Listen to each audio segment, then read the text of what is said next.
Hello students, welcome to Fosu College of Education. I am Felix Kwesi Tawiah, your facilitator for today.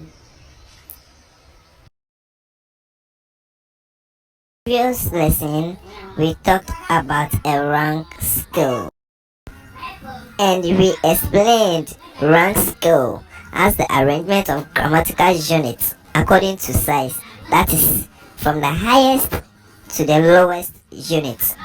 Again, we said the scale consists of the sentence followed by the clause, followed by the phrase. The phrase is also followed by the word, and the list on the scale is the morpheme.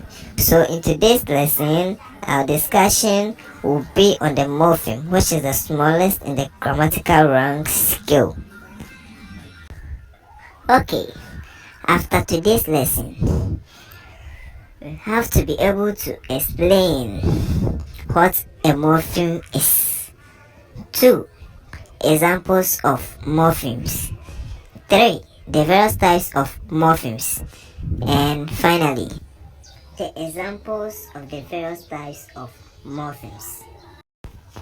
So, morpheme is explained as the smallest meaningful grammatical unit in a language. It consists of linguistic elements that cannot be broken into further units. Example is stop.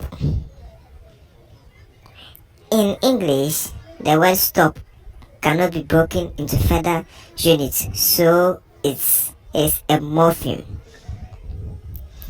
In the same way, the following words can be considered morphemes. That is, cat, table, work. They are also morphemes because they cannot be broken into further units.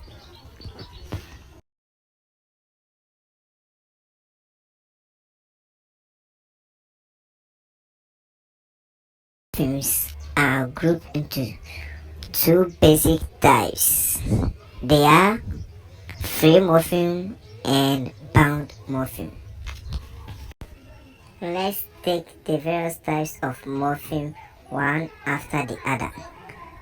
Let's start from a free morpheme.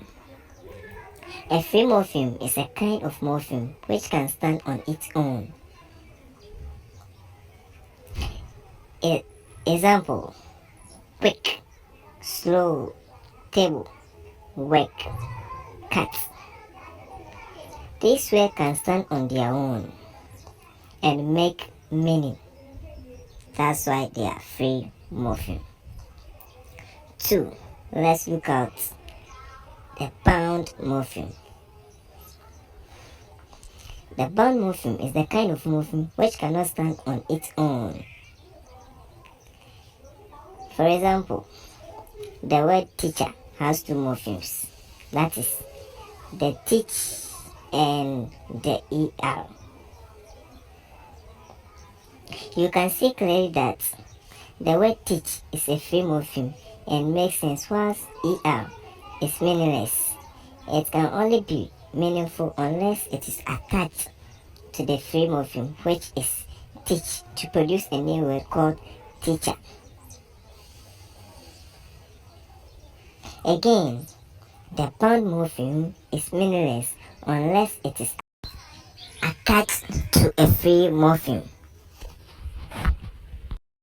Okay, let's proceed. Now, we are looking at how to identify the number of morphemes in a given word. Every word in its past tense or form has two morphemes.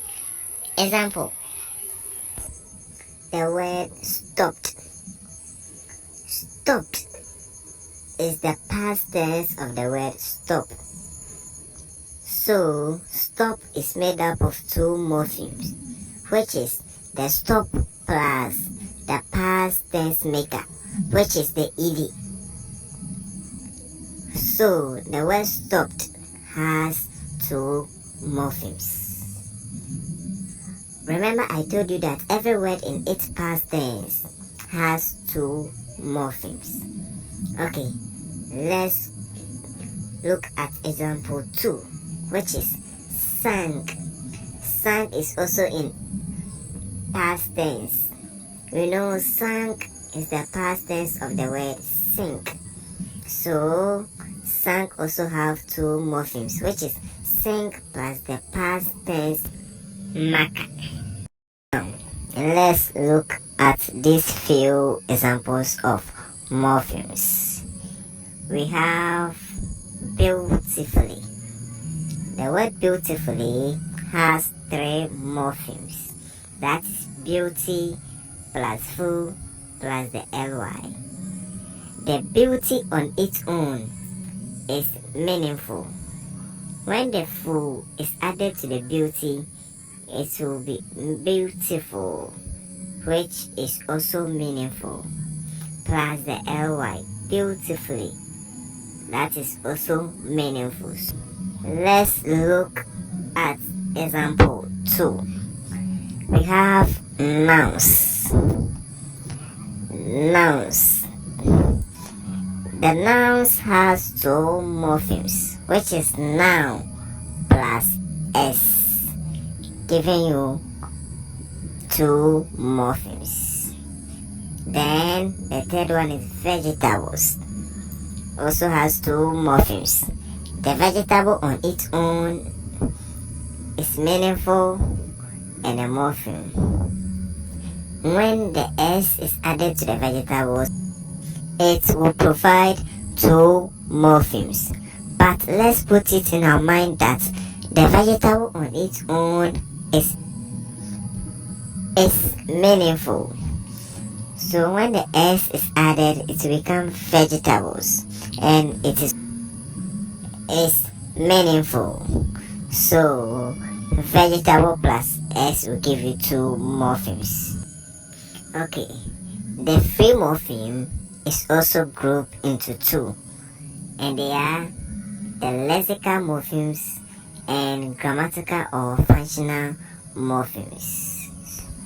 Okay, let's look at what a lexical morphemes are. Lexical morphemes are morphemes that carry meaning on their own. These morphemes carry dictionary meanings, such as morphemes belong to major or open context word classes. Examples are happy, calm, do, etc. Let's move on to the second type, which is the functional or grammatical morphemes. They only play grammatical functions. Such morphemes belong to the minor or close or function word classes, such as preposition, conjunctions, articles, and pronouns. We have examples to be the, and, or an, because, in, mean, while, or etc. So we will move on to the second type of morphemes, which is abound morphemes. The types of abound morphemes. Bound morphemes, like free morphemes, are also classified into two. These are the inflectional morphemes and derivational morphemes. We are going to talk about this one after. An inflectional morpheme is a morpheme that is added to the stem but does not change the word class of a given word. Example 1. Boy, which is a noun, plus s, that is equal to boys, and it is still a noun. So when the inflection morpheme was added to the word boy, the word class did not change. It remains a noun. Okay, let's look at example 2. We have it, which is a verb, plus the continuous tense of it, which is ing, will give us equal to, which is still a verb. So the inflectional morpheme, which is the ing, did not change the word class, which is it. It remains the same as verb. Okay, so let's proceed. From the examples given, we realize that the addition of the morphemes have changed. For example, the addition of s to the boys. Addition of s to the boy to become boys does not change the word class because both boy and boys are nouns. Same applies to the example 2. The addition of the ing did not change the word class of the word it. It remains the same as verb. So it and eating are all verbs. The number 2 is derivational morphemes. Derivational morphemes is a morpheme that changes the word class when added to the base. Example, work, which is a verb. When er is added to the word work, it will produce worker, which is a noun. So in this wise, the word class has changed. Example 2, teach. The word teach, which is a verb, when er is added to it, it produces another word, which is teacher, which is a noun. So in this wise, to another the word class, which is a noun.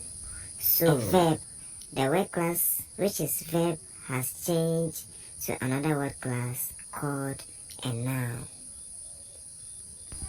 So our lesson for today ends here. Thanks for your participation.